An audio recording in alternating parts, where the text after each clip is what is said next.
بسم اللہ الحمدللہ والصلاة والسلام علی رسول اللہ وبعد۔ محترم حاضرین گرامی، آج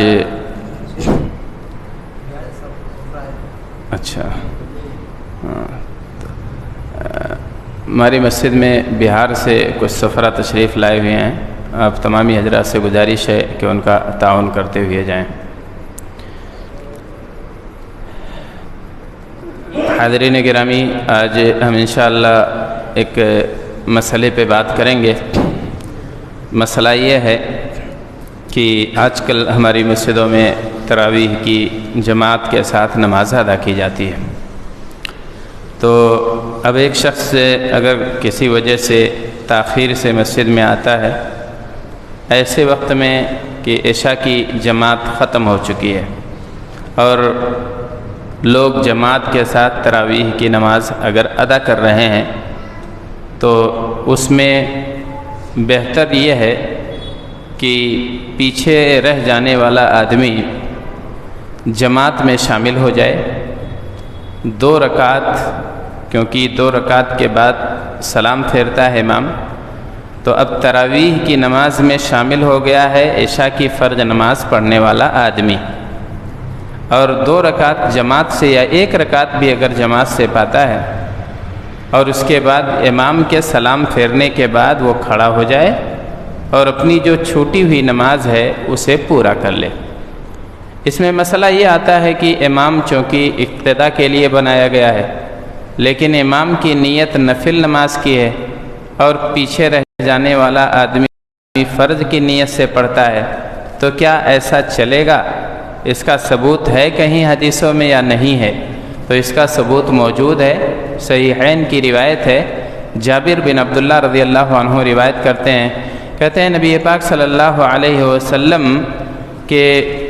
سامنے حضرت معاذ رضی اللہ عنہ یہ تھے، اور یہ آپ صلی اللہ علیہ وسلم کے ساتھ نماز پڑھتے تھے۔ ان معاذا کان یصلی مع رسول اللہ صلی اللہ علیہ وسلم ثم يرجع فيصلى بقومه تلك الصلاة، متفق علیہ۔ معاذ رضی اللہ عنہ پہلے نماز آپ صلی اللہ علیہ وسلم کی امامت میں پیچھے پڑھ لیتے تھے، اور اس کے بعد جب اپنی قوم میں لوٹ کے جاتے تھے تو پڑھے لکھے آدمی تھے، اس لیے یہ خود اپنی قوم والوں کی امامت کراتے تھے۔ ظاہر ہے ان کی تو نماز ہو چکی ہے، ان کا جو فریضہ ہے وہ ختم ہو چکا ہے۔ اب جو نماز پڑھیں گے تو وہ نفل نماز ہوگی، امام کی نیت الگ ہے، اور ان کی قوم جو ماموم کہلاتی ہے یا مقتدی کہلاتی ہے ان کی نیت الگ ہے، لیکن اللہ کے رسول صلی اللہ علیہ وسلم نے منع نہیں فرمایا۔ لہٰذا علماء کرام نے اس سے یہ مسئلہ مستنبط کیا ہے کہ اگر امام اور مقتدی کی نیت میں فرق ہے تو بھی اس سے نماز پر کوئی اثر نہیں پڑے گا۔ اب آدمی کے لیے بہتر یہ ہے، افضل یہ ہے کہ جماعت کا ثواب پانا ہے اگر اسے، تو تراویح میں شامل ہو جائے اور امام کے سلام پھیرنے کے بعد اپنی باقی نمازیں یا باقی رکعتیں پوری کر لے۔ اس کی دلیل یہ اللہ کے رسول صلی اللہ علیہ وسلم کی یہ حدیث ہے۔ ایک اور روایت ہے کہ ان النبی صلی اللہ علیہ وسلم صلی بطائفۃ من اصحابہ فی الخوف رکعتین، اللہ کے رسول صلی اللہ علیہ وسلم نے صلاۃ خوف یعنی ایسی نماز جس میں دشمن کے اٹیک کا خطرہ ہو، حالت جنگ میں ہو، اور ایک لشکر نگرانی کرتا تھا اور ایک جماعت جو ہے دشمن کے مقابلے میں کھڑی رہتی تھی۔ اس سے نماز کی اہمیت کا بھی اندازہ ہوتا ہے کہ اسلام نے میدان کارزار میں بھی نماز کی رخصت نہیں دی ہے۔ چھوٹے چھوٹے بہانے چھوڑ کر نماز چھوڑنے والے سن لیں اچھی طرح سے کہ نماز میں حالت جنگ میں لشکر ہے، مسلمان ہیں میدان جنگ میں، دشمن اسلحے لے کر کھڑا ہے اٹیک کرنے کے لیے، نماز کا وقت ہو گیا ہے تو اللہ تبارک تعالیٰ کا حق ادا کرنا پڑے گا۔ البتہ اس کی صورت یہ ہوگی صلاۃ خوف کی کہ آدھا لشکر دشمن کے مقابلے میں رہے گا اور آدھا